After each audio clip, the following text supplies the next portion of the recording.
بسم اللہ الرحمن الرحیم۔ ہدایت النحو کا آج چھٹا سبق پڑھنے جا رہے ہیں، جس میں ہم فعل کی تعریف اور اس کے علامات پڑھیں گے۔ اللہ تعالیٰ سے دعا ہے کہ اللہ تعالیٰ اسے ہمارے لیے علم نافع بنائے اور ہمیں دین کی خدمت کے لیے قبول فرما لے اور اسے ہمارے لیے صدقہ جاریہ بنائے۔ بسم اللہ الرحمن الرحیم۔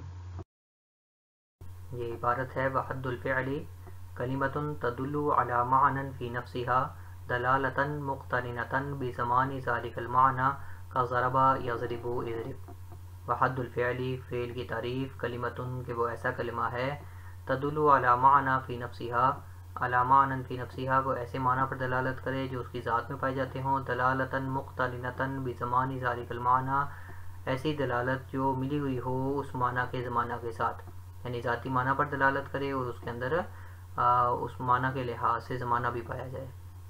کا ضربہ یضرب اضرب، جیسے ضربہ ہے ماضی پر دلالت کر رہا ہے، زمانہ ماضی بھی پایا جا رہا ہے، اور ضرب مصدر کا معنی بھی پایا جا رہا ہے، ماتے کا مطلب اپنا ذاتی معنی پر بھی دلالت کر رہا ہے اور ساتھ ساتھ زمانے پر بھی۔ یضرب اس کے اندر زمانہ بھی پایا جا رہا ہے اور ضرب کا معنی بھی پایا جا رہا ہے، معنی اپنے مستقل معنی پر دلالت کر رہا ہے۔ اضرب جو ہے وہ اس میں زمانہ بھی پایا جا رہا ہے اور ساتھ ساتھ اپنے ذاتی معنی بھی اس کے پائے جا رہے ہیں۔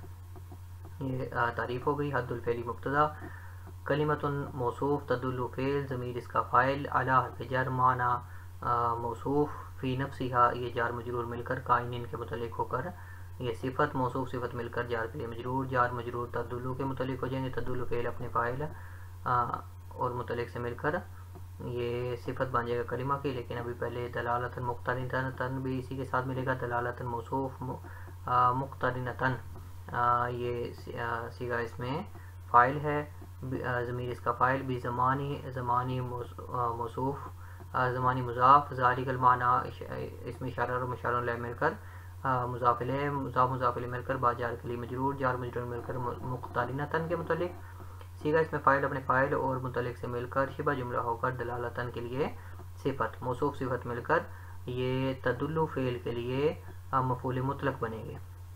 تدل فعل اپنے فاعل اپنے متعلق اور اپنے مفعول مطلق سے مل کر یہ جملہ فعلیہ خبریہ ہو کر کلمۃ موصوف کی صفت موصوف صفت مل کر یہ خبر بن جائے گی حد الفعل کی۔ وحد الفعل، فعل کی تعریف یہ ہے کہ کلمۃ ویسا کلمہ ہے تدل علی معنی فی نفسها جو ایسے معنی پر دلالت کرے جو اس کی ذات میں پائے جاتے ہوں، دلالۃ مقترنۃ بزمان ذلک المعنی ایسی دلالت جو ملی ہوئی ہو اس معنی کے زمانہ کے ساتھ، کا ضرب یضرب اضرب۔ وعلامتہ اور اس کی علامت یہ ہے ان یصح الاخبار به لا عنہ کہ اس کے اندر اخبار بھی مخبر بھی یعنی محکوم علیہ بننے کی مسند بننے کی صلاحیت ہو، لا عنہ مسند علیہ بننے کی صلاحیت نہ ہو، مخبر عنہ بننے کی صلاحیت نہ ہو، محکوم علیہ بننے کی صلاحیت اس کے اندر نہ ہو، صرف محکوم بھی کی صلاحیت اس کے اندر ہو، یہ اس کی صفت ہے۔ ان یصح الاخبار بھی، اخبار بھی یعنی مسند ہونا اس کا صحیح ہو، لا عنہ اس کا مسند علیہ ہونا درست نہ ہو۔ یہ ایک نشانی ہو گئی، تقریباً 11 نشانیاں ذکر کی ہیں فعل کی مصنف نے۔ ودخول قد والسین وسوف والجزم، اور قد، سین، سوف اور جزم کا داخل ہونا یہ بھی اسم کی علامت ہے، فعل کی علامت ہے۔ والتصریف الی الماضی ماضی والمضارع، ماضی اور مضارع کی گردان جو ہے وہ ہونا وہ بھی فعل کی علامت ہے۔ وکونہ امرا ونہیا، وکونہ امرا او نہیا اس کا امر اور نہیں ہونا یہ بھی فعل کی علامت ہے۔ وکونہ مرفوع ہوگا، ان یصح پر اس کا عطف ہوگا۔ واتصال الضمائر البارزۃ المرفوعۃ، ضمیر بارز مرفوع جو ہیں، ضمائر کی 5 قسمیں ہیں، اس میں سے جو ضمیر بارز مرفوع ہیں ان کا اس لفظ کے ساتھ متصل ہونا یہ بھی فعل کی علامت ہے، جیسے ضربت، ضربت، ضربتی، ضربتو، ضرب کے ساتھ آخر میں یہ ضمیر بارز مرفوع ملی ہوئی ہے تو لہٰذا یہ فعل ہے۔ وتاء التانیث الساکنۃ، اور تائے تانیث ساکنہ جو ہے، ساکن تائے تانیث اس کا اتصال بھی فعل کی علامت ہے، اس کا اتصال پر عطف ہو جائے گا۔ وتاء التانیث الساکنۃ مجرور پڑھیں گے ہم اس کو، جیسے ضربت۔ اسم کی نشانی ہو گئی، اس کے ساتھ اس کے حاشیے بھی دیکھ لیتے ہیں. ان یصح الاخبار به لان الفعل حدث والحدث عرض.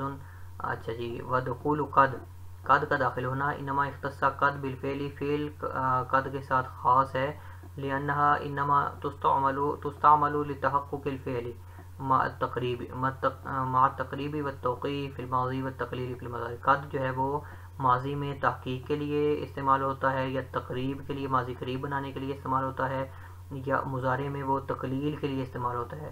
وکل ذالک لا یتصور الا فی الفعل. اور یہ تینوں چیزیں تقلیل کے لیے استعمال ہونا، تقریب کے لیے استعمال ہونا، یہ صرف یا تحقیق کے لیے استعمال ہونا، یہ صرف فعل میں پائی جاتی ہیں. تو قد جو ہے وہ فعل کی ایک نشانی ہو گئی. قد ضربہ، سین کا داخل ہونا، جیسے سیضرب. صوفہ کا داخل ہونا، صوفہ یضرب. سین اور صوفہ دونوں یہ مضارع کو مستقبل کے معنوں میں کر دیتے ہیں. سین مستقبل قریب کے معنوں میں کرتا ہے اور صوفہ مستقبل بعید کے معنوں میں کرتا ہے. اور لم یضرب، جزم کا داخل ہونا. حرف جزم جتنے بھی ہے، لم، لما، لام امر، لا نہیں اور ان شرطیہ، یہ صرف فعل پر داخل ہوتے ہیں، لہذا جزم بھی صرف فعل پر داخل ہوتا ہے، یہ جزم بھی فعل کا خاصہ ہے. وسینی و صوفہ، سین اور صوفہ کا داخل ہونا، لدلالت الاول علی الاستقبال القریبی، سین جو ہے وہ مستقبل قریب پر دلالت کرتا ہے، والثانی علی الاستقبال البعید، اور صوفہ مستقبل بعید پر دلالت کرتا ہے. اور جزم کیوں خاص ہے؟ کیونکہ اس کا جو مؤثر ہے جازم وہ اسم کے ساتھ خاص ہے، فعل کے ساتھ خاص ہے. جب جازم صرف فعل پر داخل ہوتا ہے تو اس لیے جزم بھی صرف فعل پر داخل ہوتا ہے، اس فعل کی نشانی ہے. جی، ماضی اور مضارع کی گردان ہونا یہ بھی فعل کی نشانی ہے، اور اس کا امر اور نہیں ہونا یہ بھی فعل کی نشانی ہے. اور ضمیر بارز مرفوع اس کے ساتھ ملی ہوئی ہو یہ بھی فعل کی نشانی ہے. جو دوسرے ضمائر ہیں وہ فعل کے ساتھ خاص نہیں ہے، جیسا کہ ضمیر مستتر ہے مرفوع، وہ اسماء کے فعل، اس میں فاعل اور اس میں مفعول وغیرہ کے اندر بھی پائی جاتی ہے. تو جو ضمیر بارز مرفوع ہے یہ صرف فعل کے ساتھ خاص ہے. اور آخر میں فعل کے آخر میں تائے تانیث ساکن جو کہ فعل کے مونس ہونے کی نشانی ہے، یہ بھی فعل پر داخل ہوتی ہے صرف. یہ آگے فعل کی نشانی ہے وہ نون یہ تاکیدی، اور تاکید کے دو نون یعنی نون ثقیلہ اور نون خفیفہ کا داخل ہونا، یہ فعل کی 11ویں نشانی مصنف نے آخری ذکر کی. فَإِنَّ كُلَّ هَذِهِ مِنْ خَوَاصِ الْفِعْلِ، یہ سارے کے سارے فعل کے خاصہ میں سے ہیں. اب یہ مصنف نے اسم کی تعریف میں بھی یہ جملہ ذکر کیا، فعل کی تعریف میں بھی یہ جملہ ذکر کیا. تو بتانا یہ چاہ رہے ہیں کہ کوئی علامات سے یہ نہ سمجھے کہ یہ جو جتنی بھی علامات ہیں یہ اسم یا فعل کی ذاتیات میں داخل ہیں، بلکہ یہ اس کی ذات میں داخل نہیں، بلکہ یہ اس کے خاصے ہیں. خاصہ جو ہے وہ ایک بیرونی چیز ہوتا ہے، اس کی خاصیت ہے، اس کے خصوصیت ہے، اس کے ذات میں داخل نہیں ہے. تو یہ ساری علامات ہیں اور اسم یا فعل کے خاصے ہیں، خواص ہیں. نون یہ تاکیدی کہہ رہے ہیں جی، اتصال نون تاکیدی بحذف المضاف، یعنی یہاں اصل عبارت تھی اتصال نون تاکیدی، نون تاکید کا متصل ہونا، تو مضاف کو حذف کر دیا. نون تاکید کے دو نون کون سے ہیں؟ وہم الخفیفۃ والثقیلۃ. نون خفیفہ اور نون ثقیلہ سمیتا بہ، ان کو نون تاکید کیوں کہتے ہیں؟ لأنہما تفیدان تاکید حصول الفعل المطلوب، فعل مطلوب کے حصول کو پکا کرنے کے لیے یہ استعمال ہوتے ہیں. ومعنی الاخبار بہ ان یکون محکوما بہ، اور فعل کے اخبار بہ کا معنی ہے کہ وہ محکوم علیہ ہو، محکوم بہ ہو. یہ جملہ کہنے کی مصنف کو ضرورت کیوں پیش آئی کہ بہت سارے کچھ فعل جو ہوتے ہیں وہ مخبر بہ بننے کی صلاحیت نہیں رکھتے، جیسا کہ اسماء افعال ہیں، اسماء افعال کہہ دیا غلطی سے، معذرت چاہتا ہوں، جیسا کہ افعال مدح اور ضم ہیں، یا امر اور نہیں ہیں. اور امر اور نہیں کیونکہ انشائیاں ہیں تو انشاء میں تو خبر نہیں پائی جاتی، تو وہ فعل کی تعریف سے خارج ہو جائیں گے. تو اخبار بہ کا مطلب ہے محکوم علیہ ہونا، محکوم بہ ہونا. اخبار بہ یہاں محکوم بہ کے معنی میں کہ اس کے ذریعے سے حکم لگایا جائے. تو یہ بات جو ہے وہ اس میں فعل امر پر اور فعل نہیں پر بھی صادق آ جائے گی. ومعنی الاخبار بہ لما کانا من الافعال ما لا یصح الاخبار بہ، کیونکہ افعال میں سے کچھ ایسے ہیں کہ جو اخبار بھی مخبر بھی ان کا بننا صحیح نہیں ہے، فلم یصح کونہ علامۃ لہ، تو یہ اس ایسے فعل کی علامت نہیں بنے گی، جیسا کہ امر نہیں ہے، استفہام ہے، شرط اور جزا ہے، تو اسی لیے یہاں ضرورت پیش آئی کہ اس کا معنی بیان کرنے کی، کہ اخبار بھی کا معنی یہاں محکوم بھی ہونا ہے۔ آگے وجہ تسمیہ ذکر کریں، جس طرح کہ اسم کی نشانیاں ذکر کرنے کے بعد اسم کی وجہ تسمیہ ذکر کی، اسی طرح فعل کی نشانیاں ذکر کرنے کے بعد، علامات ذکر کرنے کے بعد فعل کی وجہ تسمیہ ذکر کر رہے ہیں۔ وَيُسَمَّى فِعْلًا، اور اس کو فعل اس کا نام رکھا گیا بِاسْمِ اصلہ، اس کے اصل کے اسم کے ساتھ، فَهُوَ الْمَصْدَرُ، اور وہ مصدر ہے، لِأَنَّ الْمَصْدَرَ هُوَ فِعْلُ الْفَاعِلِ حَقِيقَةً، کیونکہ مصدر ہی وہ فاعل کا فعل ہوتا ہے حقیقی اعتبار سے۔ فعل کے اندر تین چیزیں پائی جاتی ہیں، ایک مصدری معنی، ایک نسبت الفاعل، اور ایک زمانہ۔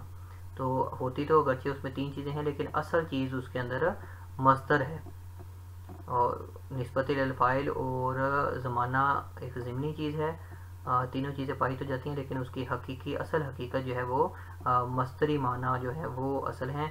تو تسمیۃ الکل باسم الجز کے اعتبار سے مصدر، کیونکہ اس کا ایک جز ہوتا ہے، تو مصدر کے اعتبار سے اس کا نام، پورے کا نام فعل رکھ دیا گیا، اس کا نام فعل رکھا گیا اس کے اصل کے اس نام پر، اور وہ مصدر ہے، کیونکہ مصدر ہی وہ فاعل کا فعل ہوتا ہے حقیقی طور پہ۔ یہ اسم فعل کی تعریف، اس کی علامات اور وجہ تسمیہ آج کے سبق میں ذکر کی گئی۔ مصنف نے تینوں چیزوں کو بیان کر دیا۔ اس میں اسم کی وجہ تسمیہ میں بصریوں اور کوفیوں کا اختلاف تھا، فعل کی وجہ تسمیہ میں کوئی اختلاف نہیں ہے، لہذا سادہ سی عبارت ہے۔